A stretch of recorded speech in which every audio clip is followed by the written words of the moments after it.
Okay, so today I'll continue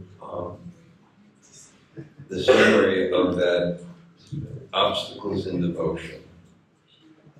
Om Namo Bhagavate Vasudevaya. Om Namo Bhagavate Vasudevaya.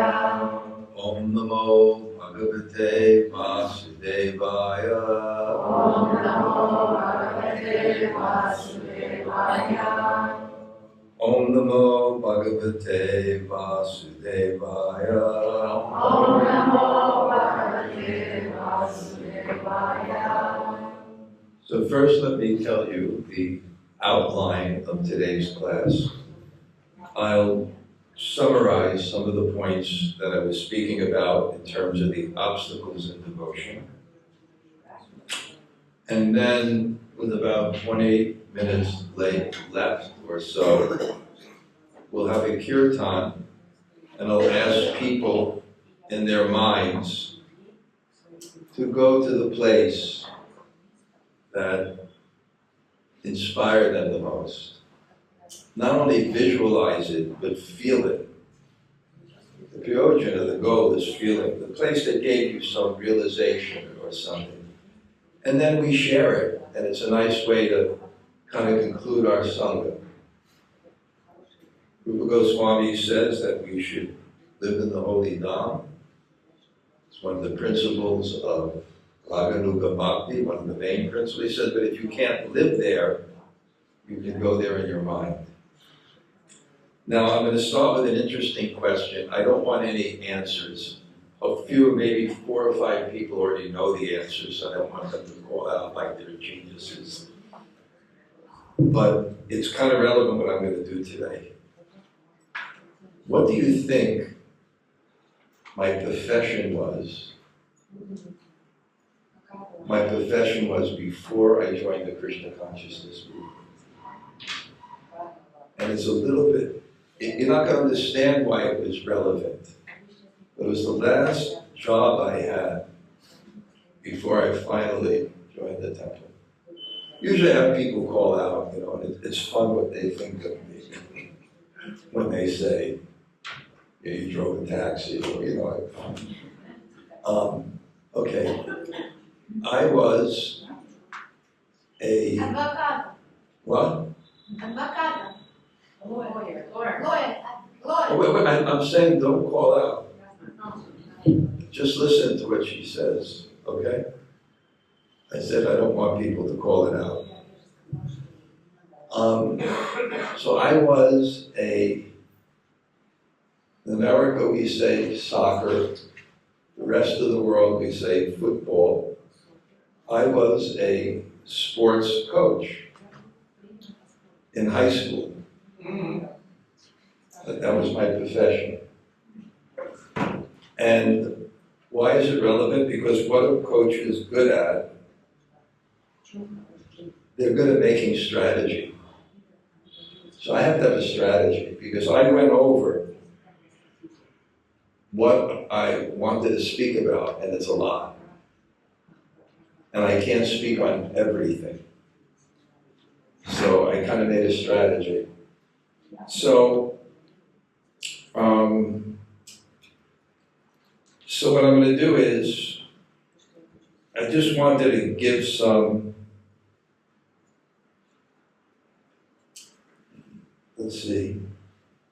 something that I'll skip towards the end. There's different subjects here that are quite interesting. And one day I'm going to outline them all. Like there's a subject on what shows we're progressing in Bhakti, what are the internal symptoms of advancement, the external symptoms, what's the easiest way to get Bhagavan's mercy, Smaran, so many things. So when I was going over, I said, I can't cover everything, so I wanted to include this and then get back to the basic points. And in this discussion between the guru and disciple, the guru, after speaking to him, he says, Chaitanya Mahaprabhu said something about devotional practice for householders. So I thought that was really interesting. And he quoted a verse from the Chaitanya Charitamrita, Grihasta Vishoyi Ami Ki Mora Sadhane Srimukhe Adya Kori Prabhu Dibeta Chadane Prabhu Kohe Krishna Seva Vaishnav Seva Nirantara Kora Krishna Nam Sankirtan. This is what Chaitanya Mahaprabhu said. Devotees ask the Lord, I'm a householder, I'm steeped in material attachment. Please tell me what practices to perform. I beg it, command me with your holy lips, command me. The Lord replied, serve your deities and the Vaishnavas and constantly take the holy name.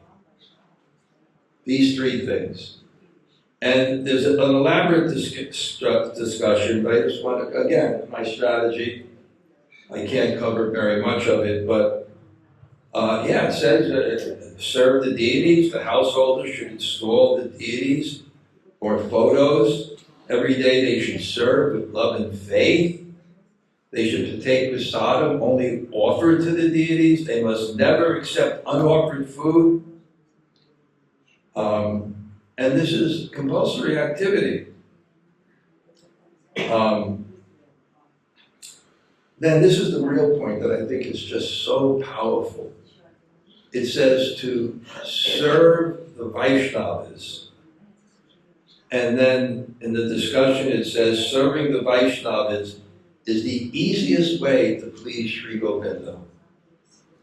The Lord is more quickly pleased with Vaishnav Seva than we can please Him with any other bhakti endeavor.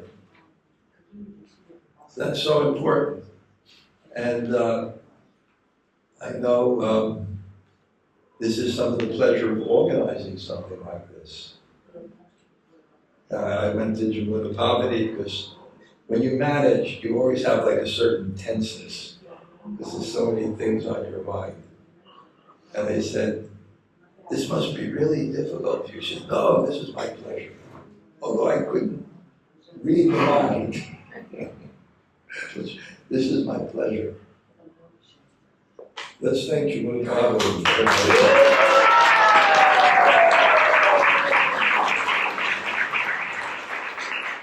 So he says to serve the Vaishnavas. And then there's so many verses from the Chaitanya Charitamrita. Who desires to serve me, he should serve my servant that's dear to me. And then the Padma Purana is a famous verse, to worship Lord Vishnu is most important, better is to worship his devotees. And then there's many, many verses from the CC, etc. But there's, at the end, there's some more obscure verses. And I just wanted the Linga Purana, the one who gives a Vaishnava food and clothes according to his capacity, know him to be a devotee. Brihad Naradiya Purana, the one who respectfully feeds a Vaishnava, ascends to Lord Vishnu's abode along with his 21 generations. In the Jaiva Dharma, which is a very wonderful book, there's descriptions, it's so brilliant, of different people coming to Krishna consciousness after the generation after Lord Chaitanya. And they come to these people, these sadhus and go through. It's a brilliant book because who comes? Whether it's a materialist, whether it's a Smarta Brahmin, whether it's a scientist, you hear the tattva. It's brilliant by Bhaktivinoda Thakur. And this is now being translated. Very soon it should be published by the BBT, a version. But, so there's one story that's very interesting. In this town, it's actually the town where I think Prabhupada's ancestry comes from. By coincidence, our Prabhupada. And everybody serves the Vaishnavas, but there's one family that's very miserly, and they don't serve the Vaishnavas. And then they go on pilgrimage, and their children lock them out of the house and steal everything. And it was a point that hit me so strongly that, because it said, when a family serves the Vaishnavas, the children become generous. Very profound point. And I just give one example that hit me. I lived when I'm in America in upstate New York, and I had very good neighbors. Srila Satsvarup Raj lived across the street from me. Ravindra Sri Prabhu lived next to me. And there was one Vaishnava businessman where he just served, Sachi Siddha Prabhu, he just served Vaishnavas, served Vaishnavas, served Vaishnavas. There wasn't that profound practice, it wasn't that kind of neighborhood with so many Vaishnavas. But I was in the Rath Yatra, and this young man comes up to me, so happy to see me. Maharaj, so nice to see you, It was their youngest son, and I can understand, even though that wasn't, the practice of the family, like very strict formalism, there was something there just from that principle, serving the Vaishnavas. Again, Brihad Naradiya, if a Vaishnava who serves Sri Bhagavan lives in your house, know that Sri Krishna and Srimati Radharani reside there along with the devotees. How powerful is that? And it says, the above statements from the scriptures prove beyond doubt that if we serve the Vaishnavas carefully, considering them non-different from Sri Govinda, then even though we may be incapable of practicing all parts of bhajan, we will please Sri Govinda. In fact, we will not progress so quickly in bhajan as we will if we serve the Vaishnavas. So very, very powerful. That's a nice point to just take away. Just serving the Vaishnavas.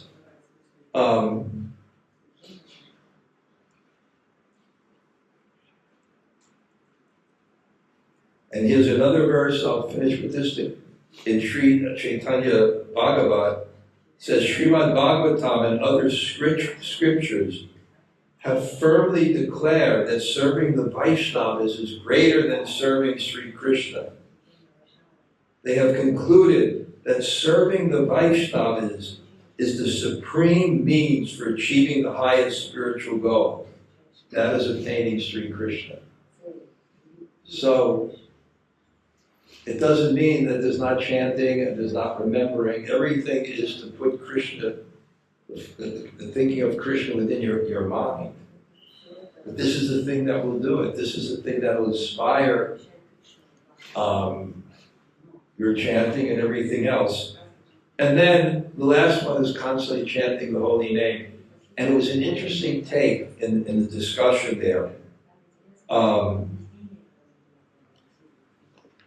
It says that, again, I can't go into it, but it says, because it's very heavy. The idea is this guru that's speaking is a very deep sadhaka. The person's writing it. So he doesn't give any, well, that's pretty liberal, but he's very kind of strict in one way. And he said, even if you're around, you have to chant constantly. That's the thing, these three things. So of course the disciple says, well, how can I chant constantly? He said, well, you work with your hands, but what are you doing with your mouth? What are you doing with your mouth? So anyway, I wanted to get that part in first because I thought it was such a powerful, clear, focused message, something you can take that can enhance your spiritual life. Now,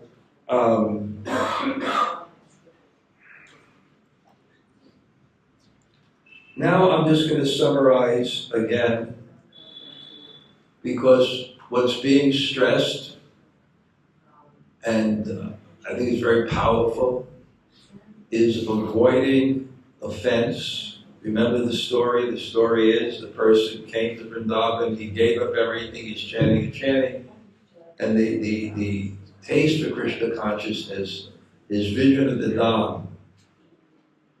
Actually, I always analyze this statement by Prabhupada. We should stay for 3 days or 3 years. And again, what's the context of it? You know, after 3 days, Prabhupada said you can't stay more than 3 days. No, it isn't the essence of it. And I thought the essence is when you can stay for a short time, you can remain fixed. And if you stay longer, the tendency will be to fall into your normal consciousness. But when you're guided by a group, you're absorbed. So Prabhupada's basic principle is, okay, you want to stay longer? You want to, I'm living in the Dham now, then you have to have seva. You have to have seva to protect you. And here's another analogy that I thought of, which I want to express in terms of the Holy Dham, because people are on pilgrimage. Prabhupada was in his room, and he was talking to someone. I heard this tape, and Prabhupada told the person, you know, something at the end, how powerful Vrindavan is, that even a dog goes back to Godhead, you know, something like that. It dies in Vrindavan. So I thought what it is, and those I think that are experienced there, is our direction is Krishna and Krishna Prema. That's our direction. So Vrindavan's like a wind that's blowing towards Krishna. So if you're on a sailboat and you're going east and the wind is blowing east, then Vrindavan, you're flying, it's the best place. But if you turn around and go towards the material consciousness, it's the heaviest place in the world. The place didn't change, you changed.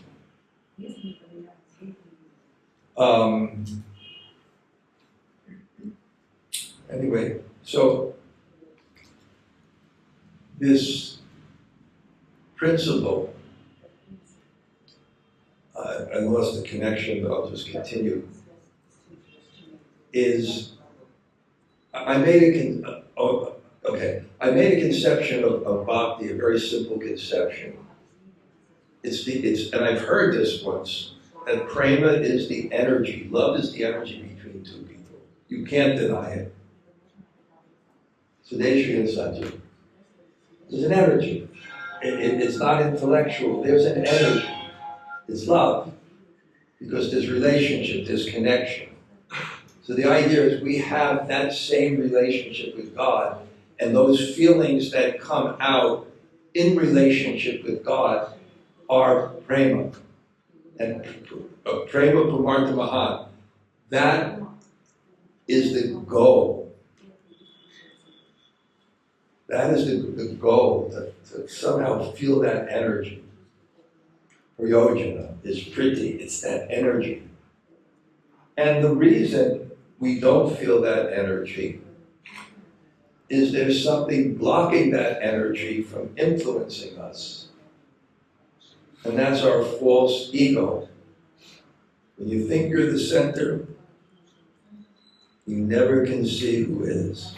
You never can feel who is. That's why when you come to Vrindavan, again, you have to pray to Gopishwar Mahadev. Get rid of the false ego. You have to come under guidance. That's so important, to come under guidance. And that false ego, one of the main aspects that keeps, and again, the sun, yourself, sun's so powerful, an umbrella, you don't feel the heat and light. Krishna, prema, God, the influence of God is so powerful, false ego, you don't feel the relationship, the prema. So what's blocking that Icha dvesha samutena dvandva mohena bharata, desire and hate.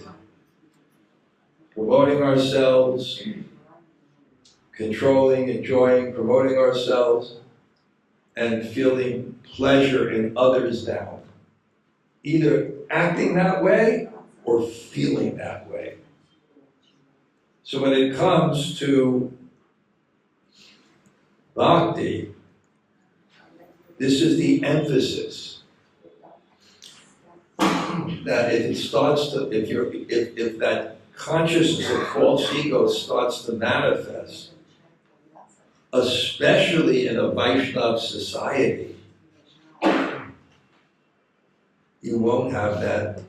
It'll lessen or close, or you won't have that same feeling of love for the holy name, for the Vaishnavas, for the holy Nam, for the scriptures.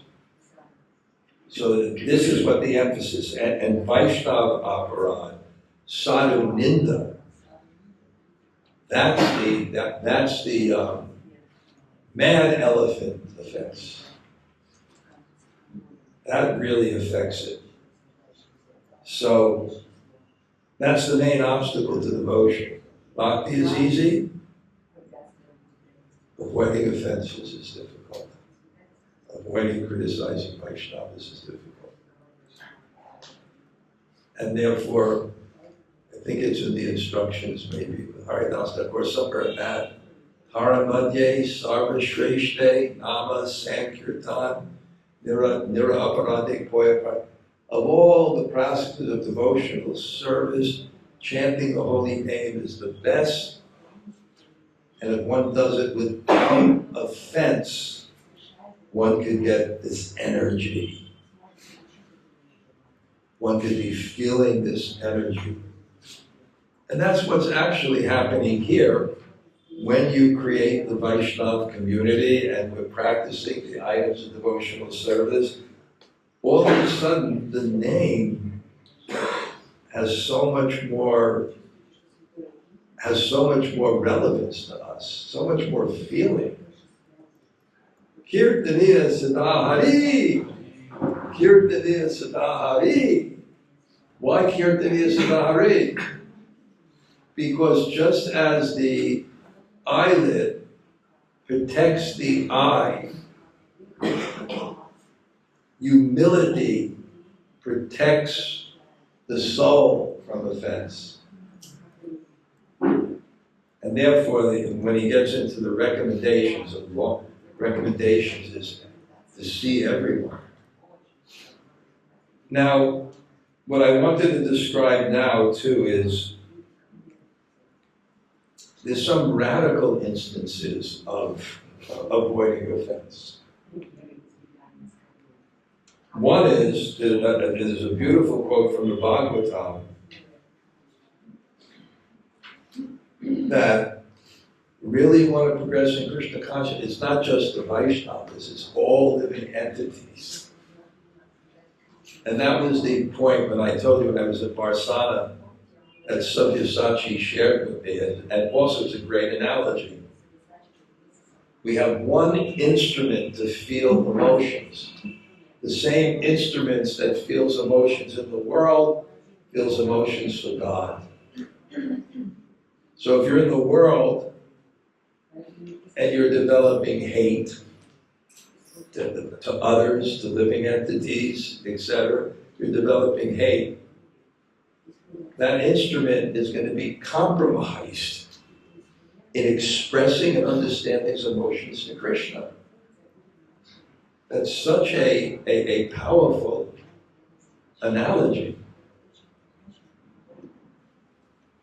And, I'm speaking strongly, there's context, there's teachers, there's people who defend, there's so many factors. But we have to keep the application, we have to keep that principle, that we're protecting our heart, no matter what we do in the world, we're protecting our heart. And so here's the reference from Chaitanya Bhagavat. It says, just don't think of hurting a Vaishnava. The man who hurts any being,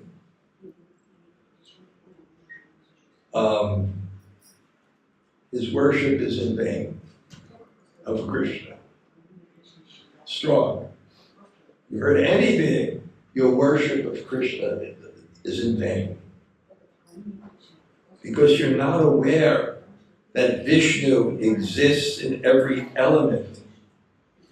This means you think Vishnu is a limited material being. And your worship of Vishnu, Krishna, will be like massaging his feet with a person's feet with one hand and banging with a stone on the other. I read this once about neophyte devotee who worships God in the temple and then insults people outside. It would be like a relationship between like a husband and wife that outside, this would be, that, they're so sweet and loving, etc. And then inside they hate each other. And so is it love? Outside they're, oh yes dear, and they're showing so sweet. And then in another place, so it's not love, it's hypocrisy. So, so I thought I definitely should put, this is an example of radical. And another example of radical thing, not radical, but if someone is fallen and someone makes a mistake and you are pointing it out, and inevitably it may touch that envy in your heart. Hopefully, if you have the service of preaching and managing, everything's coming from a good place, but if it touches that heart, which it usually does, then you have to be very careful. And the example that was given is that it was a sage, Marichi, a great sage, and I don't understand these, I don't want to go into the tattva now, when Brahma became lusty for his daughter, and they criticized, then what happened? Those same people became the sons of Devaki and were killed by Kamsa. So this is the mood here. The mood here is really stressing this point. And then the other example was, well, what if you offend a great Vaishnava, but the Vaishnava doesn't take offense? So he doesn't take offense. So they don't take offense. How was that? And this story was given of Tukaram, the great Vaishnava saint in Maharashtra. And it may even be practical, you gotta watch out, because what happened is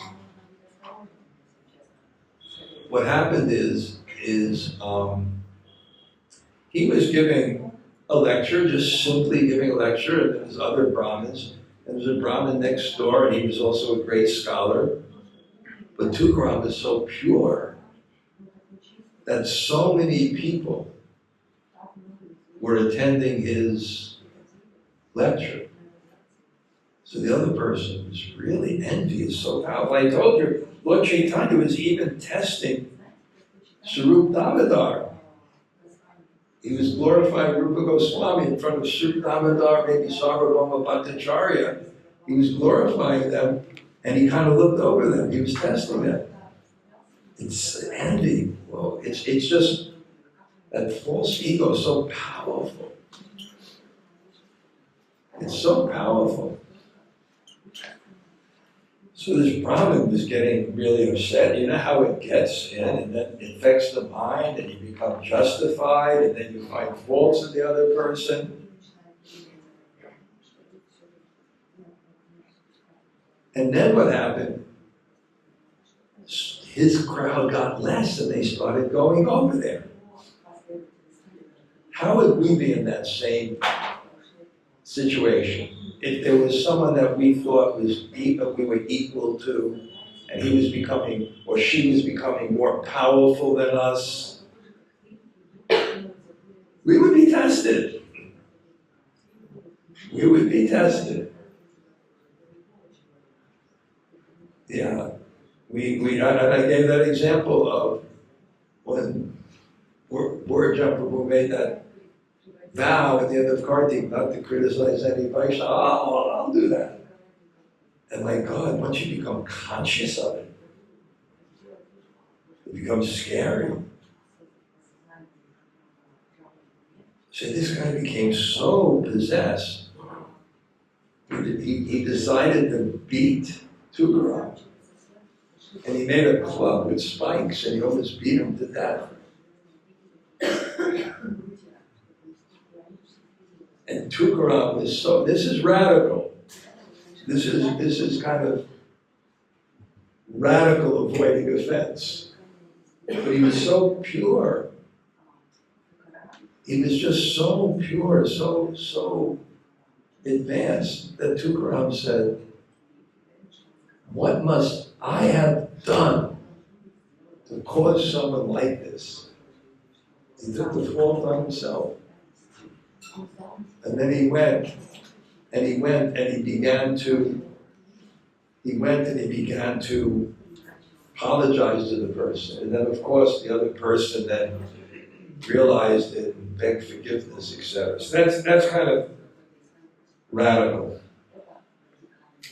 But anyway, this is just, you know, Pradyumna Prabhu, I told you, Pradyumna Prabhu, he would always tell me so many nice things that I would repeat. And one time he came into my room. This is such a jewel. He's such a jewel, but somehow it's not so much shared.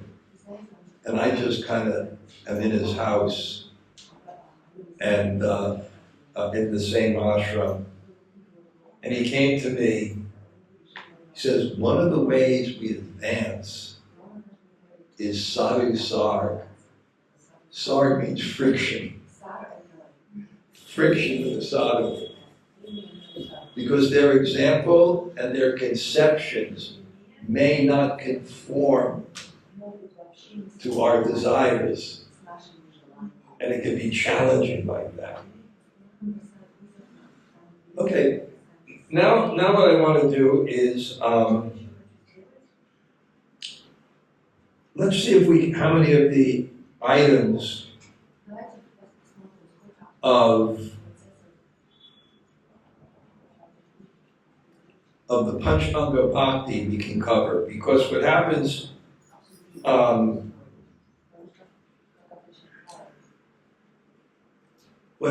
is he says, okay, I'm doing bhajan, the disciple says, I'm doing bhajan. But give me some methods, some easy methods where my bhajan, my worship can increase. And there's so many things, so make it easy for me. And then he says, so the Shastra, he says the Shastra has 64 rules, but 5 are most potent. And this is our focus, Panchanga Bhakti. He says, so these are the rules. Serve the deity with faith, hear the Bhagavatam, associate with sadhus, practice Nam Sankirtan, and live in the holy Dham. And these are so potent that even a neophyte, Rupa Goswami says, if you perform them with a simple heart, with faith, can get Baba. One who has no attachment can get a lot of attachment. And I always have to repeat at this time my favorite example of that. One time, I don't know how we wound up in the temple. There was an old Jewish guy that somehow came to India. And he somehow, he was seeing the Taj Mahal and he saw a piece of paper that was advertising Krishna Balaram Mandir. You see, Pancharada, sometimes people pick up these things. We hand out so many times, we never can tell. So he came to the temple. I'm going to tell him he became a devotee, but it was the first time that we got letters were coming to a devotee that was saying, because usually letters will come, a parent speaking to their children, So the letters were coming from his children saying, Daddy, Daddy, don't join the cult. This was completely different from us. And what happened to him? He walked into the temple. He came before Radhashyam Sundar and he broke into tears and surrendered on the spot. His name was Shlomo. Shlomo became Vishuddhasattva. And last year, he passed away in Vrindavan, which was his wish. So these are items, if they're done, that sometimes in the beginning we can get more of that Baba. As Bhakti Prabhu said, the early days, we were all pure devotees until we got a taste of power. And then once the positions and the corporation, there's challenges. The offer is there for service. So he said, and then the disciples said, well, I'm following these, but I still don't see the fruit is coming. I'm performing the Kirtan, I hear Bhagavatam, I'm serving the deities. What to speak of sadhu sangha? I'm in Vrindavan, and wherever I see sadhus. Yet nothing's happening. Why? Well, you're following those instructions, but you're not following them accurately. There is some mistake. Okay, tell me. Listen attentively. So I'll just kind of summarize that, because I'm not. So he said, you can't just worship the deities. You have to serve them with love. We should think, how much of our seva contains love? And then he explained, I see many Babajis, they have Govardhan Shilas. I see this all the time. And I see they become irritated when they're doing service. And they're thinking, when will this service be over? And then when they get some money, they only offer chickpeas, rather than offer what they can do with best. And then when you ask them, how come you're only offering chickpeas? They say, Patam pushpam palam tom yam yam. And then he said, these people don't understand. That verse is for those who don't have any money. But we should worship with seva. And anyway, there's many things he says, but I wanted to get them. Or they think, I want to do bhajan. I want to do chanting Hare Krishna. When will this seva get over so I can chant more rounds? And he says, all these conceptions can come into this important item that you have to put your faith, your attention, your love. Bhakti means to offer the best. That's why I tell people, you want to understand devotion, there's two things. Flowers and food. flowers, you can offer. What happens is the things we offer, the pleasure is not just the things we offer, but the love it carries. I was in Colombia, and this mother of, not even a devotee, but a mother of a friend of a devotee was attending the ashram. She was like in her late 60s, 70s. And then it was her birthday, and I saw outside the ashram, the sun was in New York, there was this huge, beautiful flower display. You can do that now. Call up anywhere in the world, get the internet. And I just thought, when the mother saw it, it wasn't just a sensual experience, it was an emotional experience. Because it was representing love. So,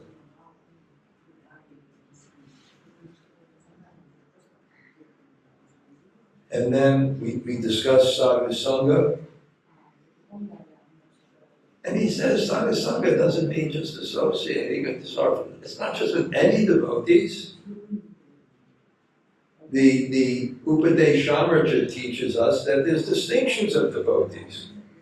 Krishneti yasya giratam manasatiteta. When someone chants, you respect them in the mind.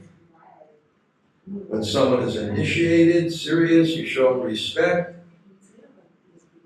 And you serve those who are advanced and never commit ninda. I just want to go back to that again with, one second. I just want to repeat those verses from the Chaitanya Bhagavat. Or Sunda lifted both his arms and chanted out to the world, be a ninduk, be a person who doesn't criticize, and chant the holy name of Krishna. If you are a ninduk and carefully chant, I firmly pledge unto I shall deliver you. And then another verse, Aninduk hoy ye Krishna Krishna bole, satya satya Krishna tare, udare me hoyle. Krishna will easily deliver the one who chants the name constantly without committing ninda, criticism. So, yeah, I'll just get back to these because I don't have that much time, but then, so, and then there's a nice point here because this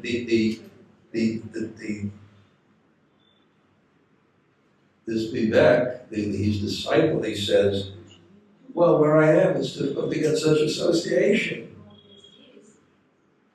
But if I don't associate, I'm missing such an important part of Panchanga Bhakti. What do I do? And this is something that Prabhupada stressed. Do not be disappointed. I'm there in my books. Acharyas have composed plenty of Bhakti Shastras. Their thoughts and realizations come through. If we read those Shastras, we are associating with a particular person. It is excellent sadhu. Let us read Chaitanya Charitamrita, Chaitanya Bhagavat, Srimad Bhagavatamrita, along with the explanations of the Goswamis. We shall get tremendous result of sadhu sangha. When I gotta go like this because I forgot my socks, and the mosquitoes haven't forgot my lotus feet. So, sweet. I gotta protect myself here. Okay. So, I wrote about this. I should say also that if I write one article every week for 9 years. I have my books here. They're in English. If anyone wants, you can take any book, leave any donation you want. I only have 2 of my books here. But I did write one article on prayerful reading. And I took I believe, Govardhan retreat, Burijan. And this is from, I think, Catholic tradition, how to read. So the idea was, well, prayerful reading is you make a certain amount of time, 10 minutes, 15 minutes, because you're so busy. And you start to pray to the particular people you'll be meeting. If it's the Bhagavatam, you'll be meeting Prabhupada with his purport. You may be meeting Sukadeva Goswami. You may be Shonaka Rishi, whoever you're meeting. And you open your heart to them. You pray to them to enlighten you, instruct you, give us some inspiration. And then you read very, very slowly. And then when some point hits you, you repeat it 3 times. But the way you're reading is, you're reading that I am in the presence of these people who are instructing me. And then when you finish, at that specific time, you close the book, pay your obeisances, and offer your gratitude. I like to do some free writing after that, which means you just whatever in your mind. And it's a very powerful way. And that's the understanding. And also we should understand, this is from Bhakti Sandarbha, it's a very important point. They make the point there that we should not look at great souls as just historical personalities. Just as we don't look at Krishna, historical personality. He's God, he's still here. We still have access to him. He can still talk to us. So the same thing with great acharyas. They're not historical personalities. And Prabhupada, he's still here. We don't have that access to him directly in that sense, but we can. So in the books, those persons are there. So this was a nice point. And then hearing Srimad Bhagavatam, he summarized, it's not just hearing Srimad Bhagavatam, you have to hear from the right person. And the first principle is the speaker should practice what he preaches. And I remember hearing classes in Vrindavan, but kind of, sometimes it wasn't a scholar, but it was a person I knew that was really following and sincere, and I knew he would have realizations.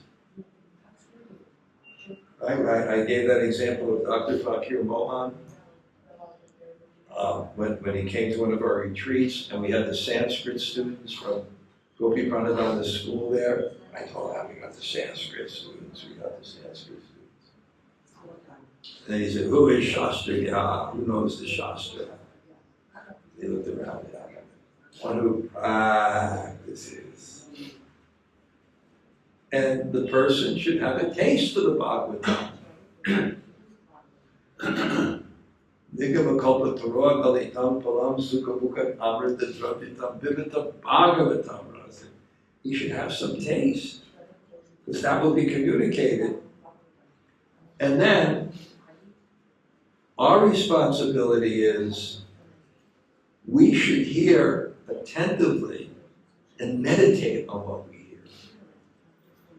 Because he says you're not doing it accurately.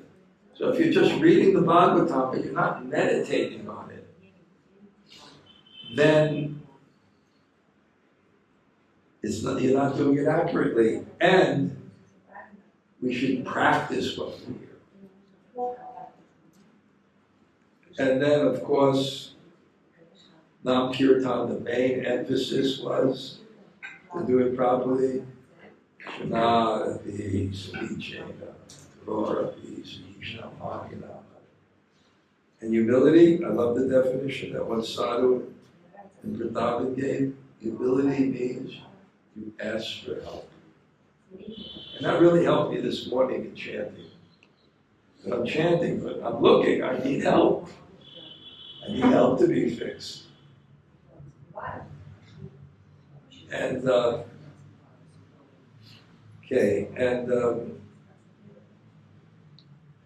so here, chanting alone is not useful. You should imbibe the mood of Trinadapi. You should strictly avoid criticism.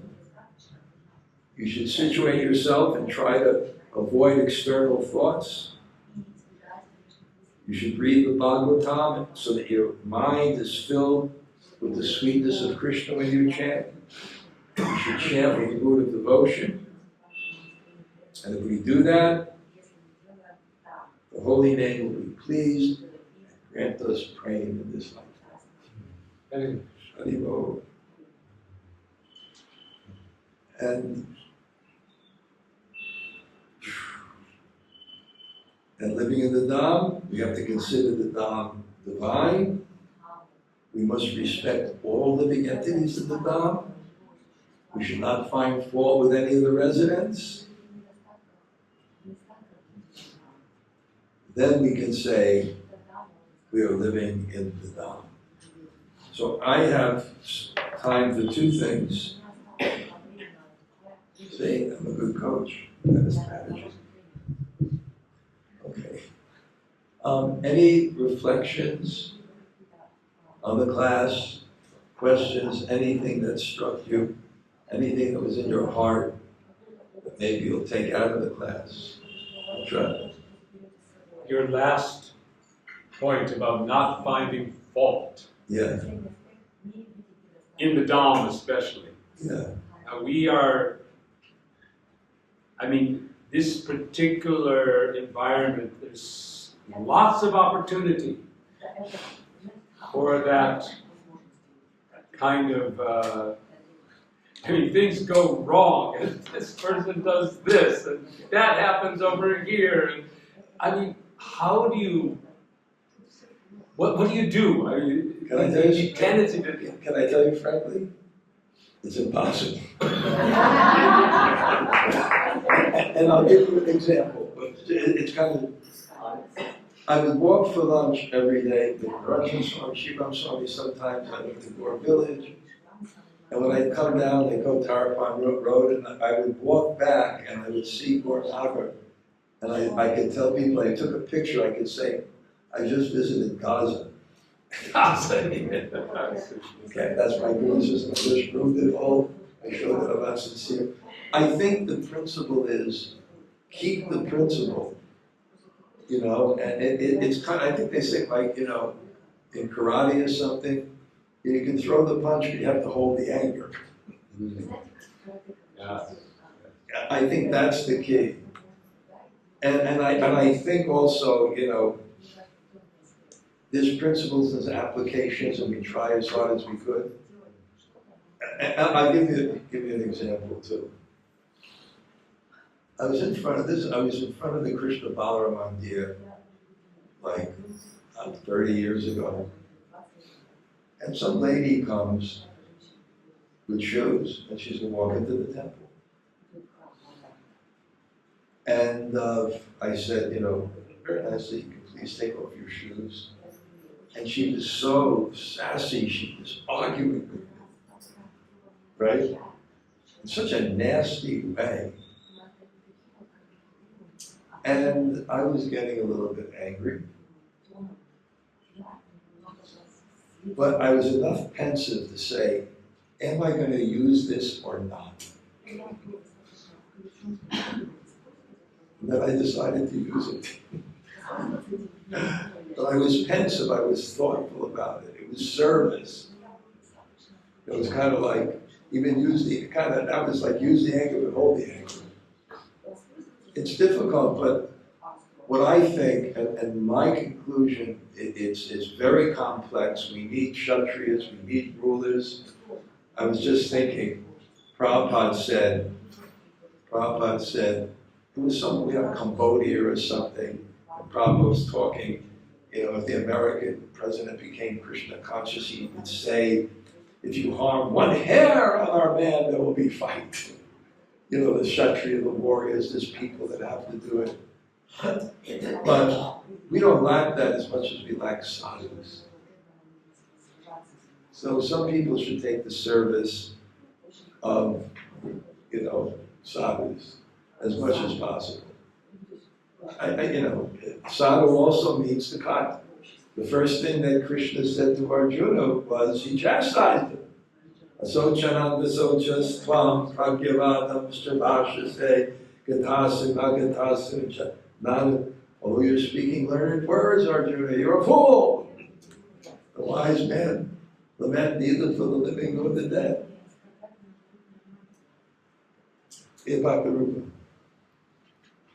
When you talk about fault finding, there's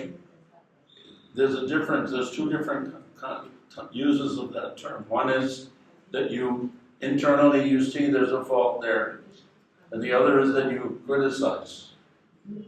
So I think we have to distinguish between we're naturally seeing faults in ourselves, so we're naturally will be seeing faults in others also. But if we don't criticize, then we don't get the Vaishnava, then we don't get the upper. If we don't criticize verbal, what about the mental criticism? That's not speaking. That's not upper.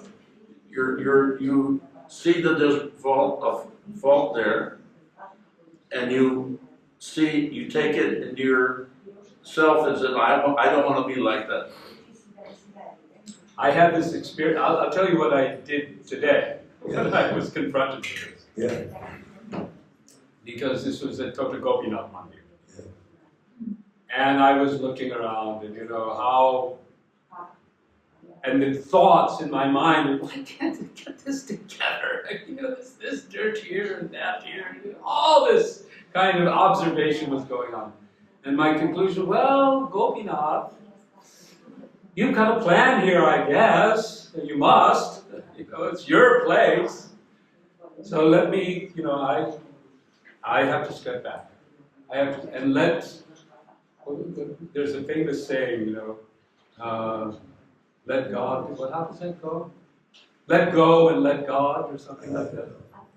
Yeah, something like that. Let go and let God. I'll present the other side just in a humorous way. In Vrindavan, there was a temple president, and he was kind of a real sadhu, right? So Prabhupada brought a problem to him. And he answered, he said, chant Hare Krishna. And Prabhupada said, another impractical. So there's a subtlety, but I think what Bhakti says, that you may see something in the heart. I think 2 points. It shouldn't be out of envy. It should be out of a mood of service that you see something in the heart. And the second thing is, you generally don't criticize. And if you do criticize, make sure the criticism is not coming from the envy, but is coming through the mood of the service. And you have the position, as Madhavananda said, he was making some points. You have, it's your student, or it's your subordinate, or it's the proper etiquette, or the proper place. And sometimes I've seen also, sometimes, we've been around the movement, very powerful people sometimes make mistakes, and sometimes we think about it, and sometimes we really can't do anything about it. And then we understand this one's up to Krishna. And sure enough, he takes care of it. Okay, any other reflections? Come to A question. Yeah. See, this sadhu ninda, avoiding sadhu ninda. Yeah. It's often weaponized and politicized, Right. especially in India. Yeah. And the message becomes, if you don't obey, you're doing sadhuninda. If you don't obey, Me, if you don't Yeah. obey me, yeah, that's sadhuninda. yeah. And it's a very, my observation is that it's a very, very, very common You phenomenon. mean from someone who's superior, Manager, if you and so I see that culturally we are victimized by this. People just, many people just stop thinking because anything even minorly different is sadhuninda. So how do we deal with this sociologically? Well, my point is when Charyas speak, they speak in context relevance. This is don't avoid offense. And they're not kind of, and when they present it this way, the Western reductionist mind, I have to take it in every part of the universe. So then it has to be applied. And I think the principle is still applied. The person is weaponizing the Shastra. If you see that he doesn't really he's not applying it properly, because we do have a right to bring up things. And if you don't bring up things, then what is it, what does it say? All evil is when good people do nothing. There's a statement like that. So I think there's obviously, I'll put it this way, obviously people have to speak up. And if they have the service to do so, right? There's some problem and you have to speak up, then it's not sadhuninda, right? It's service. There are people that speak up and correct things and present that there are problems that we have to see. So it doesn't have to be sadhuninda if it's coming from a good place. For ourselves personally, we have to look in our hearts and see how much of what our correction is coming from the ego and how much is coming from the soul. But obviously it's weaponized. And we can't just let things, Prabhupada wasn't like that. I think we can present that side. Prabhupada spoke up. He wrote that one song, right, criticizing the Gaudiya for not preaching and not things. But also we see at the end, Prabhupada was also conscious and also begged forgiveness. It was his service, but he was also conscious of Bhakti. I don't say that he committed offenses, but he was conscious of that, right? I have to do this, but there could be some effect in Bhakti, please forgive me. What's your analysis? No. I wanted to hear, you have a comment on this? Yeah. I just see a synthesis. Yeah. There's two different principles. One is to support what Mahaprabhu was saying. The definition of ninda is given by Sri Jagannath Puri is nindanam dosha kirtanam. To speak kirtanam about someone's dosha, someone's fault. That's at the same time. There's a beautiful song, Adosha Darshi Mora Prabhu Nityananda, that the mood of Lord Nityananda is he's Adosha Darshi. He doesn't see fault. So the two seem like they may be contradictory. But if we consider, and Srila Prabhupada's example, who's acting as guru and acharya, if someone had faith in him, he might chastise that person, but he didn't speak things in public about prayer. And when one of his sannyasi disciples had troubles along the way, and some devotees advertised that devotees' problems, Prabhupada was furious. Prabhupada spoke about principles. So we can see, and in his Sartha Darshini, Vishwanath explains 4 types of mahats, and 4 types of asadhus, 4 types of great persons, and 4 types of rascals. And the mahat is someone who sees some bad and some good. But he speaks in a way, he speaks a little harshly to try to help that person. But a mahatara, someone who's more saintly, they just see good in persons. And it goes all the way up to Atya Mahatma, who even if there's bad things in someone, he only sees good. And Vishwanath says that someone gives an example of someone, a thief comes with a knife in a cold winter to rob a sadhu of his blanket. And the sadhu gives him the blanket. And then the sadhu thinks, actually that man's a saintly person. He had a knife, he could have hurt me, and he didn't. And so he sees some good in everybody.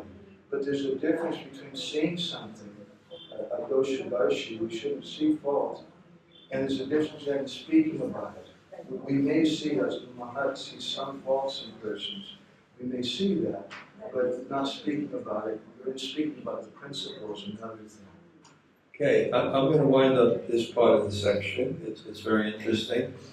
And I'll just kind of sum it up like this. There are principles and there's application. And this principle of not criticizing, because it's so much connected to envy, is so important. And then if you want to get into the subject deeper, there are complexities to the point that have to be judged, like speaking up when there's evil, speaking up when there's things, when it's your position to do so. But the Vaishnava also is considerate, considering, as Madhavananda says, carefully, because he doesn't want it to touch the envy in the heart, doesn't want it to touch the lower modes in the heart. But obviously there is a place, I'm answering Kauntiya, that there's a place in society for speaking up, speaking truth to power, and so many things. There's a place for that. But it has to be, we have to understand those other principles as the foundation, so that when we go to that platform, it's not just, it's done cautiously. It's done cautiously. It's done cautiously. Now this is it, this is a problem. There's a problem. It's my service to speak up, or maybe it's not my service to speak up, or will it have an effect whom I'm speaking to? But there is a leeway for that, obviously, in society. We have the example of Prabhupada, who spoke strongly of things, and other Vaishnavas. So now what we'll do to end the, I just need a pair of kartals. What I want people to do is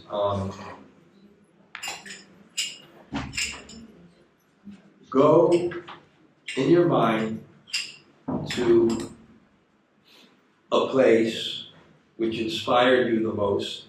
Maybe you'll go to a few places and kind of be in that place in your mind. And remember why it was your favorite place, which means how it made you feel or what realizations you got. And then maybe some of the people will share it.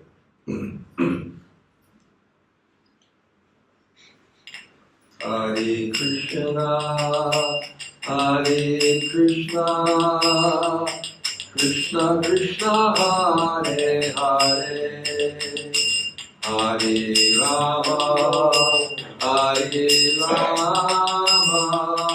Rama Rama, Hare Hare, Hare Krishna, Hare Krishna, Krishna Krishna, Hare Hare, Hare Rama, Hare Rama, Rama Rama, Hare Hare, Hare Krishna, Hare Krishna, Krishna Krishna, Hare Hare, Hare Rama, Hare Rama, Rama Rama, Hare Hare, Hare Krishna, Hare Krishna, Krishna Krishna, Hare Hare,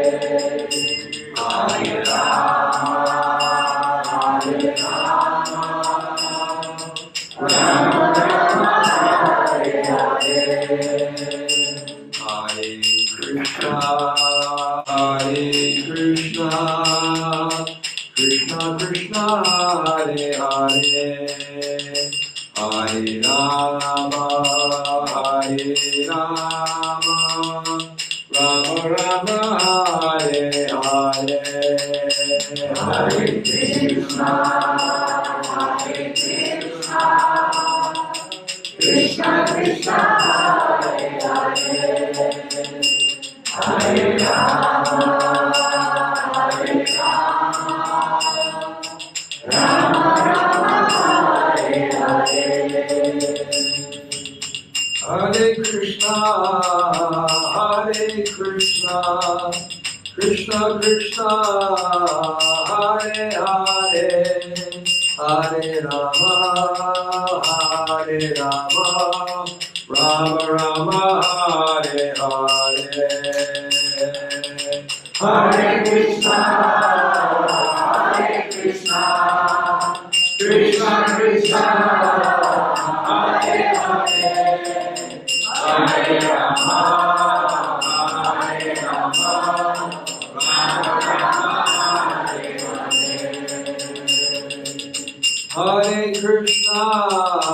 Hare Krishna Krishna Krishna Hare Hare Hare Rama Rama Rama Hare Hare Hare Krishna Krishna Krishna Hare Hare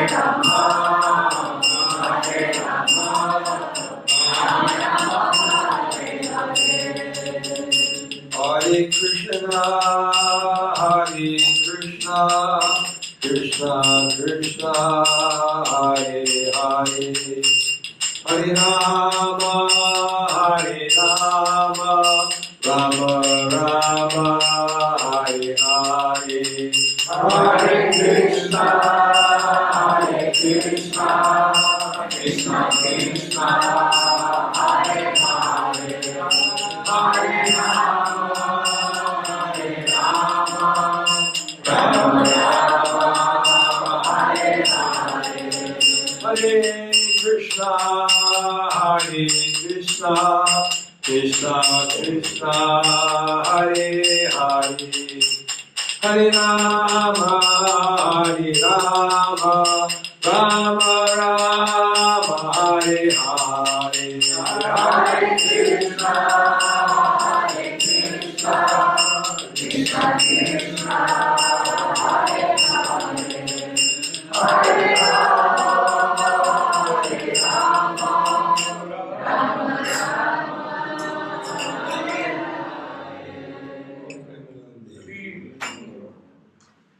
Anybody, how can we work this so we get the microphone around? Difficult? No, we cannot. Anyway, if anybody, if people who are sitting, Yeah. feel to come a little bit in front, I'd appreciate that. And those who can't, they can move to there.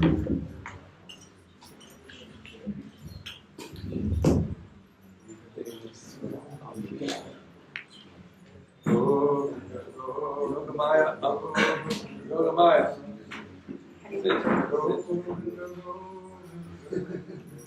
Kathy, come up. Okay, who would like to name the place? Who would like to name the place that they visited and explain why?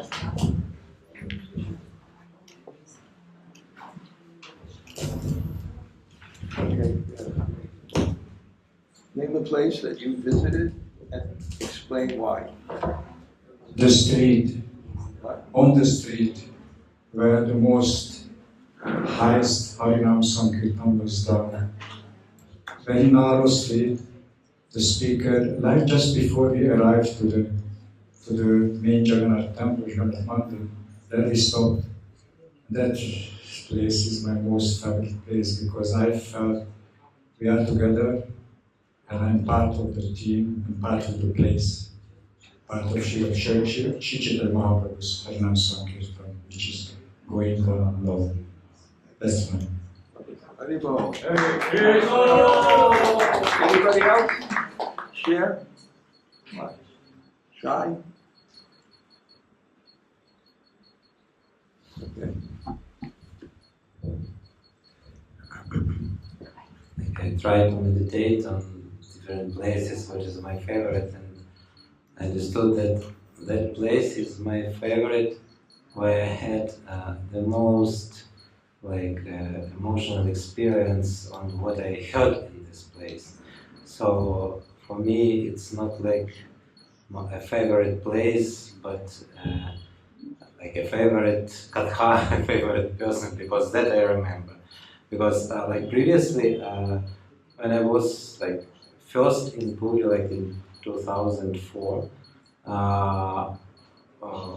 like I came by myself, just with a couple of friends, and we just visited like some places, and really I had some like bad experience of Puri. I wasn't so much struck by What was the Puri. place you felt, and what did you feel at that place?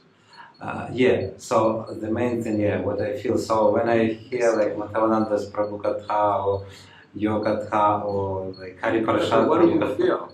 What was your experience?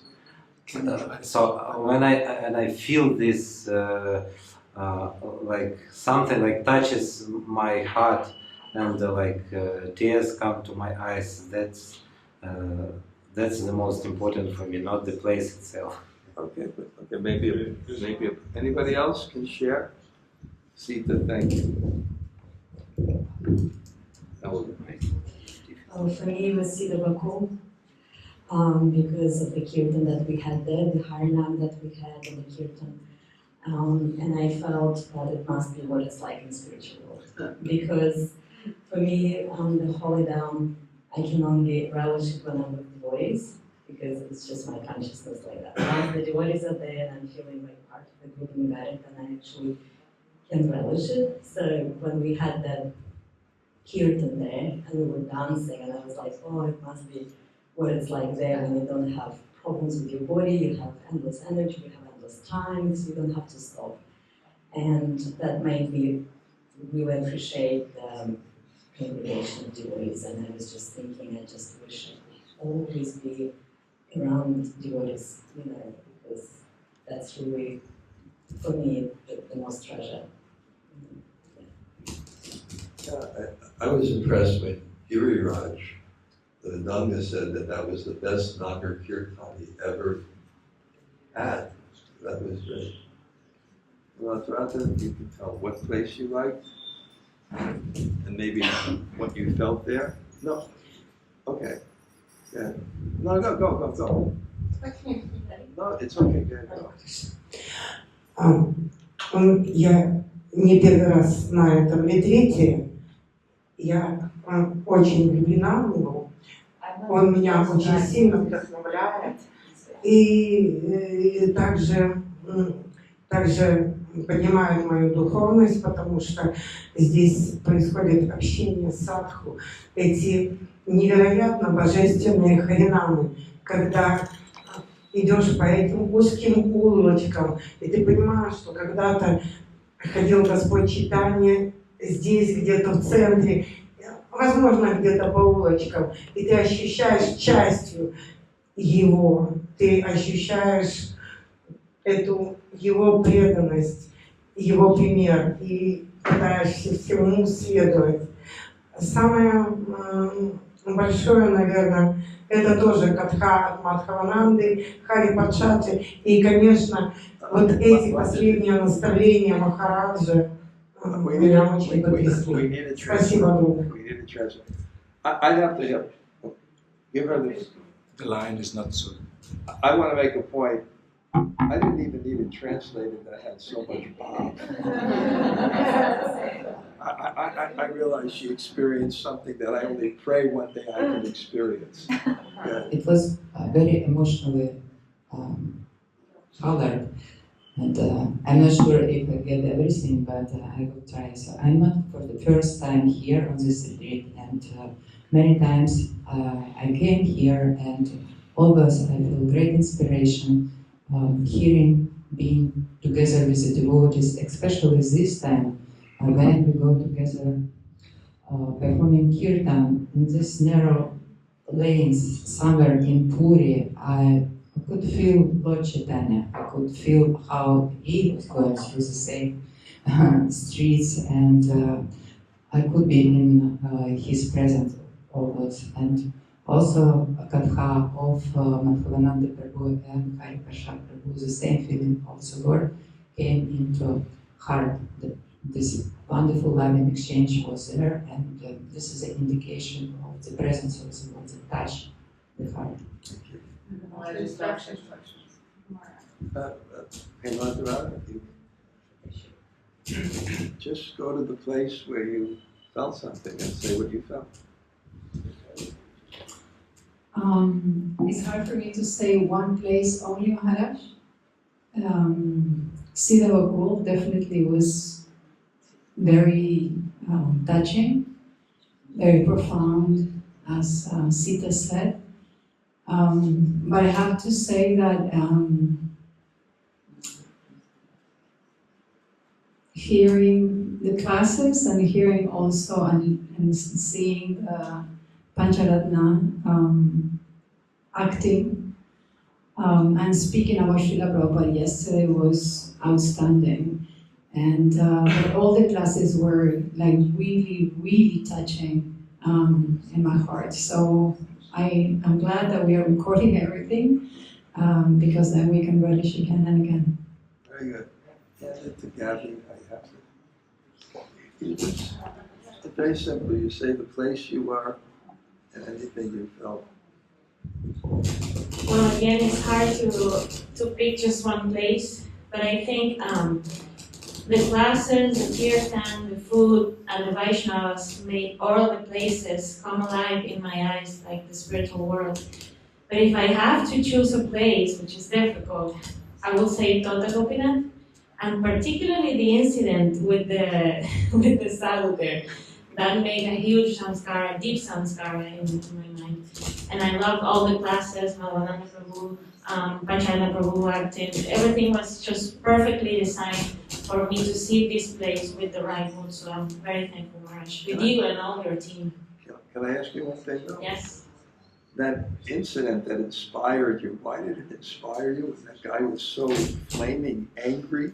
Yeah, somehow I wasn't just not paying much attention to what he was saying, but I was just seeing the behavior of the senior devotees, what was the mood of them. And at the end, when Madhavananda, and I talked to him and I shared with him my experience, when he bowed down and the whole mood of the place changed and the sadhu was, in different mood, that was a big lesson That for was me. startling, that he just like all of a sudden went from this angriest person in the world to this pure Vaishnava. That's fighting the darkness with light, and I think that's what I need to, that's what I learned, and that's what I'm taking home. And of course the association is amazing. Every exchange, verbal and non-verbal, with the people that we don't speak the same language, has been really amazing, so it's unbelievable. Okay, great, and I'm happy that you were able to make the long trip. Thank you. And this is just the beginning of your trip. Now you have Mayapur and Vrindavan and Govardhan to just open the heart to these experiences. Hare Krishna Maharaj, thank you so much for everything. I would say not only one place, but the main thing for me was the moment I saw Patita Pavan Jagannath. I was reading Tamal Krishna Maharaj's book about Lord Jagannath 25 years ago. And since then, my spirit was flying to Jagannath Puri all the time, and I was fantasizing that I will go into temple, I will dress myself like Indians, and I will cheat the pandas, and I will go inside, and I will have his darshan for sure. I was like this much eager, really. And Srila Prabhupada did Rath Yatra with Jagannath, set of Jagannath deities, and they came to our household at the same day like today. It was Satya's first birthday, today is her 25th birthday actually. So I had some deep feeling I really need Lord Jagannath's mercy. He came to our house. So, and then we went there, and then I saw that very strong institutional religion restrictions that I cannot go in. I was deeply sad, really. I felt, why? I came here after 25 years of begging. Why I cannot come and see you? What is this? This is not hospitality. My Lord, why don't you show yourself to me? And then when we walked there, and then I saw Patita Bhavam Jagannath. Very good. Oh. Gaudiya, I know you're shy, you have to come up. You're very shy. Come.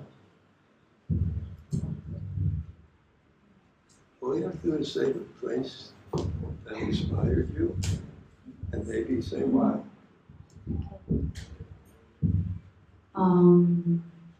I think the Katha Gaudiya has been like a really merciful place to me. I having came there in the morning for the Maharaja to the Prashad, and I think that I'm like learning how to have a relationship with the transcendental substance as the Prashad is for Vaishnavas. You know, I'm very new, so I'm not able to have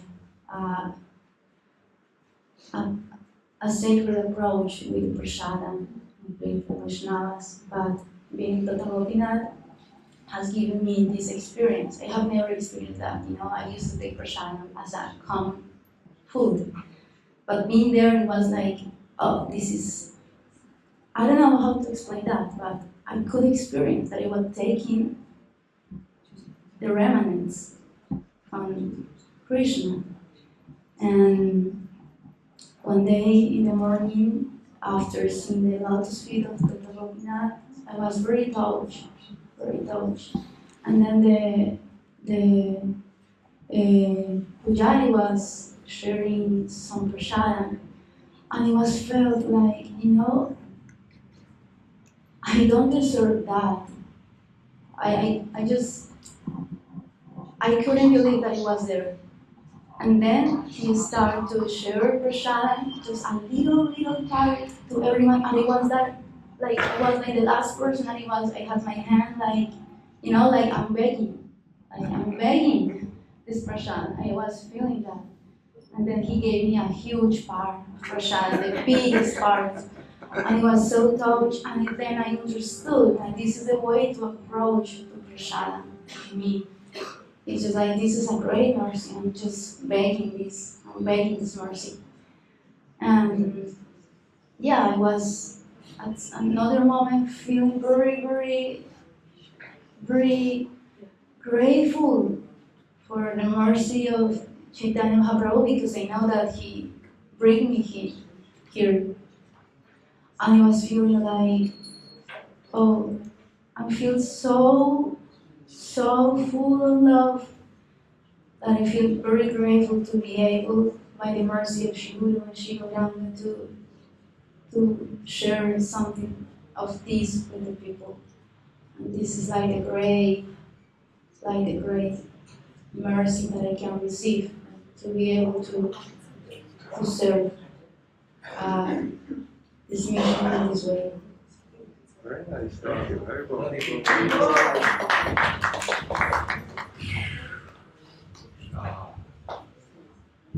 That's right, you have any place? I'm like most of the devotees here with wonderful experiences in so many places, including the courtyard here in the kirtan.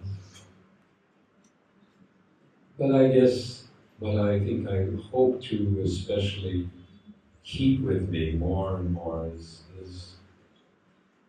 Gopinath. And particularly the mood that Madhavananda Prabhu stressed about darshan, of not gazing for my, now I am enjoying darshan, but that mood of being present, being there, here I am.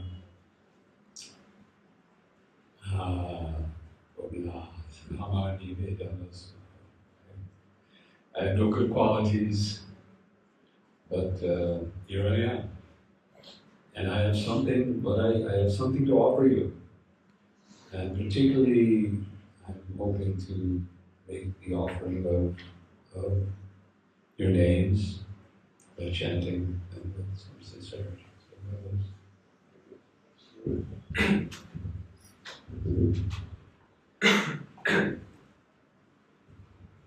Okay.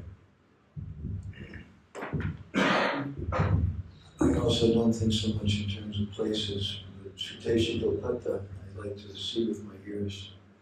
And what my ears really appreciated the most was yesterday at Dhanurdhara Swami. And the emotion really came to me. I really felt like we were a community, a family. Hearing from you, Mahaprabhu was speaking in such a wonderful way. And then, right after he finished speaking, then the Pujari spontaneously came and opened the door and we went into Sakshi Gopinath's place there. And we spoke some, and then the Pujari was so, he took Krishna Kunjani up about 2 inches away from the deity, right in the most inner place. It just really felt like a wonderful son, a wonderful family. I think so.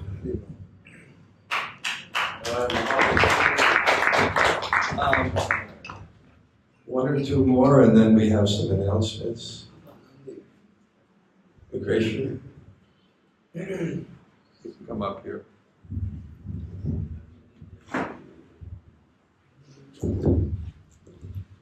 I would like to mention as a place this very room, because so many things and much of loving exchange between the devotees just came out here, and we could feel it.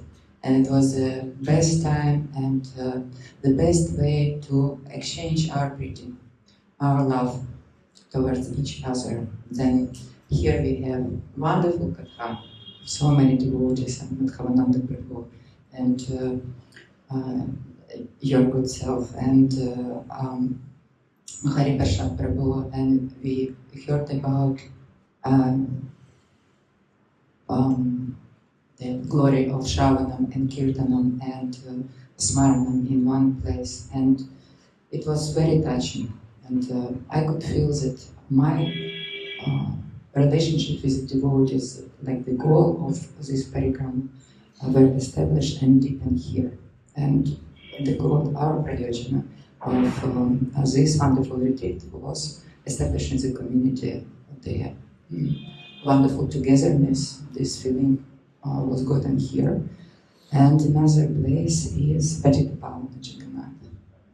It was so wonderful because we were there not for the darshan, but for the Lord seeing us. We are not were there for seeing the Lord, but I was coming there just to see the mercy of the Lord He showed towards us by coming out, and thus He showed His love. The most merciful way to show the love, to come out and to be there in our presence. Madhavananda Prabhu often says that look around, look behind you, and you will see Haridas Thakur there, and Rupa Goswami there, Sanatana Goswami there, and Sarabhik, great devotee of the Lord there, and you're in good company. So it's the best way also to reciprocate with our Acharya, to stand there and pray for the mercy of Jagannath. And my also Smaranam, because we got so many tips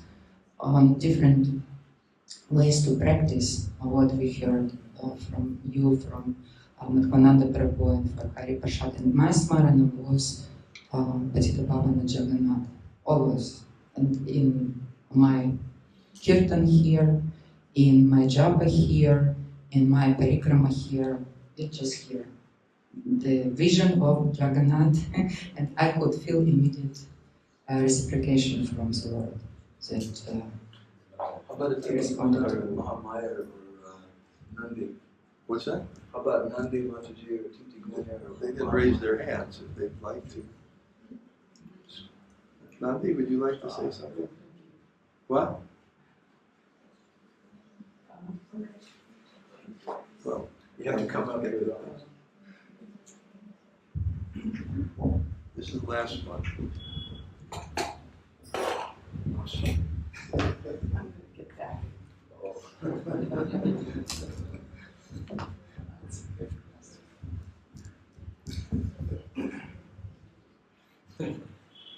Here.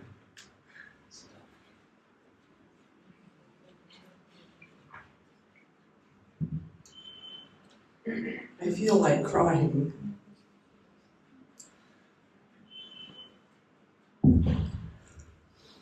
For me, it was all of you. It was always a special place. And this topic that you touched on today is, it was a new word for me at the Vaishnava opera. What was that word? Anindu? Anindu? Yeah. Yeah. I had never It was heard. new for me also. I was, so to speak directly to something that was very special for me and that happened here, it was in the courtyard, and I was speaking with a god sister, and we were talking on the topic of how sometimes devotee relationships can be very difficult. And I said to her at one point that I've had this experience not so long ago, and I thought to myself, I had heard that when you serve somebody, then you can begin to love them. So I took that mood, and I cannot say that I began to love this person, but at least it put my mind in the right place, in the presence of this person. So the god sister that I was speaking to, she said to me, "How did you do that?" And out of my mouth, from nowhere that I had imagined this thought, or I would say this out loud, I said, "I want to go back to Godhead." And later I thought, I have never really made that a prominent thought in my mind. It is too esoteric. The topic is beyond me. So I was very happy to see that that came out of my mouth. And it is indeed a source of inspiration, because for many years I am practicing, and even for many years sometimes not practicing so well. But for me to have this spontaneously come from somewhere within me was a revelation that it can happen. It can happen. We can go back to Godhead. So that is my special place for me here this year.